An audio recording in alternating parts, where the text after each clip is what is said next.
S'il fallait qu'un lieu soit celui de mon ancrage, ce serait définitivement l'atelier. L'atelier qu'on pourrait appeler la fabrique. Le lieu de la transformation, des sentiments invisibles, des émotions sourdes, parfois très très difficiles à comprendre. Eh bien, cette transformation en choses visibles, en choses palpables, qui ont un poids, une dimension, qui prennent la lumière et qui deviennent le miroir de ceux qui vont les regarder.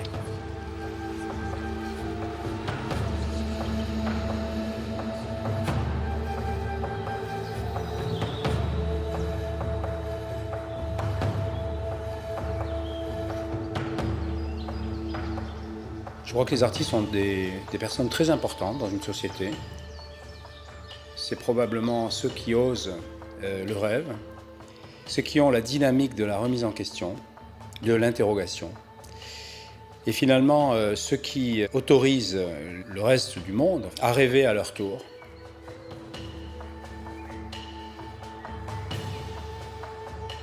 Ce sont des ouvreurs de pistes, des déclencheurs d'émotions.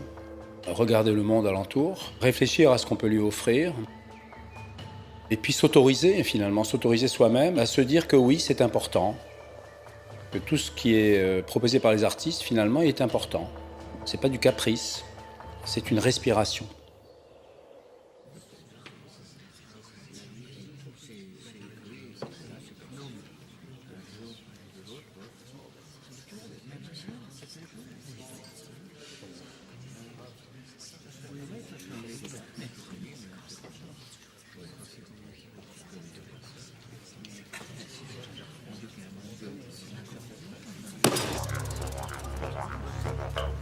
J'ai eu besoin d'incarner, j'ai besoin de donner à la création une présence au moins aussi importante et physique que la mienne. Et pour ça, clairement, la sculpture est la réponse parce que une sculpture a 3 dimensions. Elle est équivalente à soi, elle prend un espace, elle respire, elle chantonne, on ne sait pas si elle ne va pas d'ailleurs murmurer quand on aura le dos tourné, puisqu'on lui a donné une force de vie qui va pouvoir la faire évoluer dans l'espace. Donc la sculpture s'est imposée dans la question de donner la vie à une œuvre.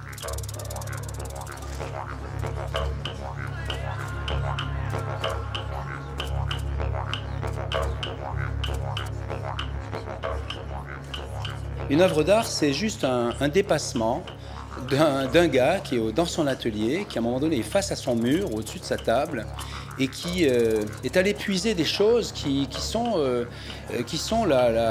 l'image de l'instant de sa vie. À ce moment-là, il a créé quelque chose qui est de l'ordre du transmissible et de l'ordre de l'indicible.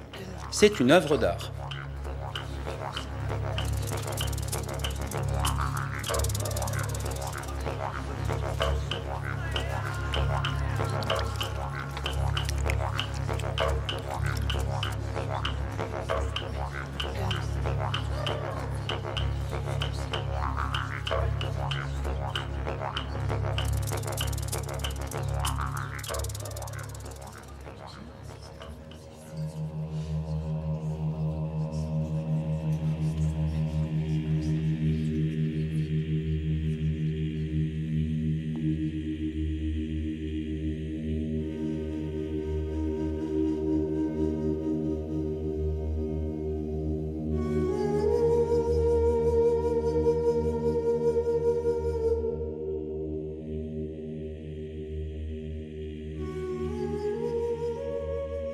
Ce qui vraiment motive les créateurs en général, c'est cet espoir de dépassement.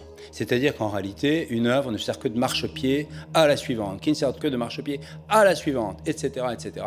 Et c'est ainsi que, je crois, on peut passer une vie entière simplement dans cette recherche d'absolu. Et c'est un vrai absolu avec un très grand A.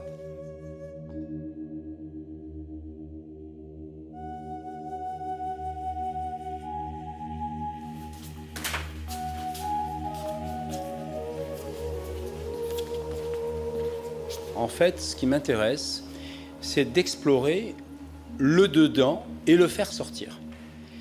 Et proposer, encore une fois, ce que j'ai trouvé, l'offrir Voilà. Il y a la question du don de ce qu'on a trouvé, de ce qu'on a rapporté. Comme un petit enfant qui va chercher un trésor au fond du jardin et qui le ramène à ses parents en disant « voilà, regarde ce que j'ai trouvé ». C'est un petit peu ça.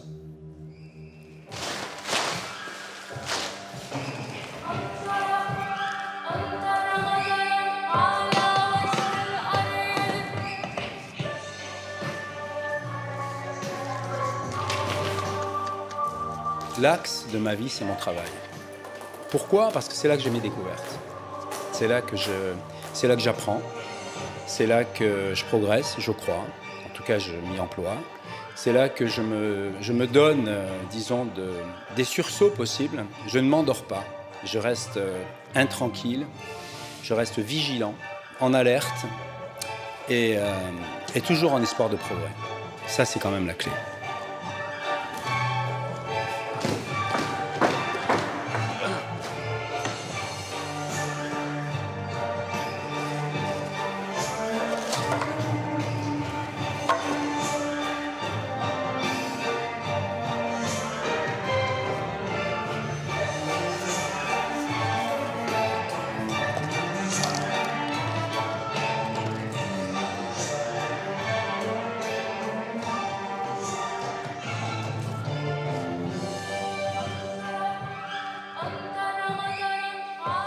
Donc là, moi, je m'assois et je regarde. Qu'est-ce qu'elle a envie d'être? Qu'est-ce qu'on va dire aux gens qui vont la regarder? Nombreux.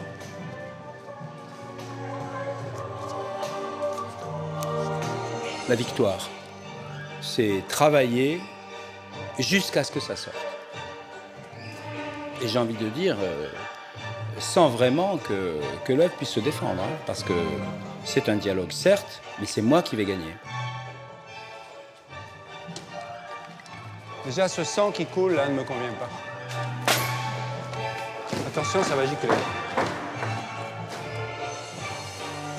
Il y a une nécessité de transformer, parce que ça passe par sa forge intérieure, en quelque sorte, et que c'est nourri de sang, c'est nourri d'air, c'est nourri de toutes ces émotions qui viennent se catapulter les unes contre les autres.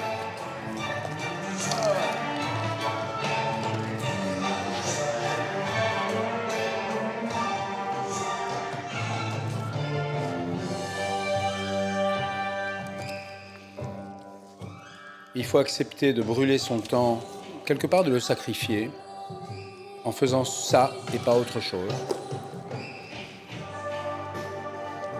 Et donc s'engager, pour moi, c'est ne pas faire de concessions, s'autoriser un tout petit peu de repos, mais juste pour reprendre son souffle, parce que le chemin est ardu. Le souffle, on le reprend dans les expositions. On a le clin d'œil joyeux des gens qui vous découvrent. On a quelquefois des félicitations, des remerciements, des encouragements. Pas trop y croire, mais le garder quand même pour les jours un peu de découragement.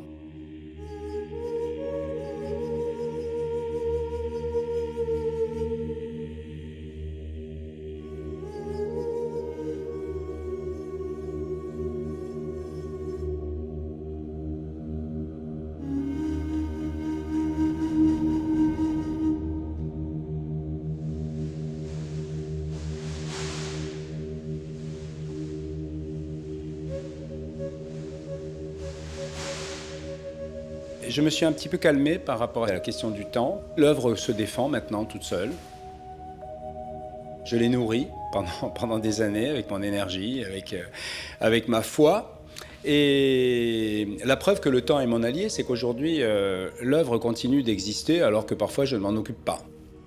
Et donc, je suis assez serein par rapport au futur. Je sais que le temps sera mon copain.